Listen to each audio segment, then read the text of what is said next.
तो आज भिडियो रे आमे गुणनीयक और गुणितक शिखा बा फैक्टर एंड मल्टीपल। तो आमे पहला जानवा गुणनीयक काଣା।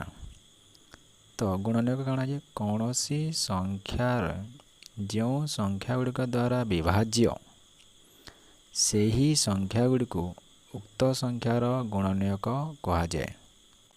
तो यार उदाहरण आमे नमा काଣା जे धरिनु 12 गोटे संख्या। तो 12 केन केन संख्या द्वारा विभाज्य 1 2 3 4 6 आउ 12। तो ई संख्या मान को आमे काଣା 12 रो गुणनीयक बोली कहमा।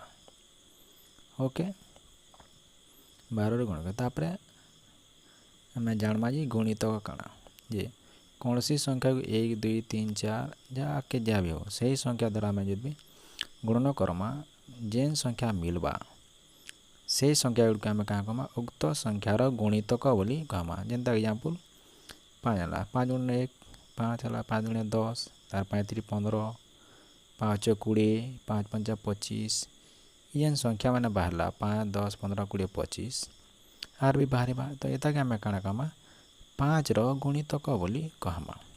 तार किसी गुरुत्वपूर्ण जिनिस जानमा जे कौन सी संख्यार सर्वनिम्न गुणनीयक 1 आउ सबुठु बड़ गुणनीयक हो सही संख्या आउ कौन सी संख्यार सर्वनिम्न गुणितक हो सही संख्या आउ सर्वाधिक। तो जेहेतु असंख्य गुणितक बाहर गोटे संख्यार तो आम सर्वाधिक गुणितक कही पारिबा नाही।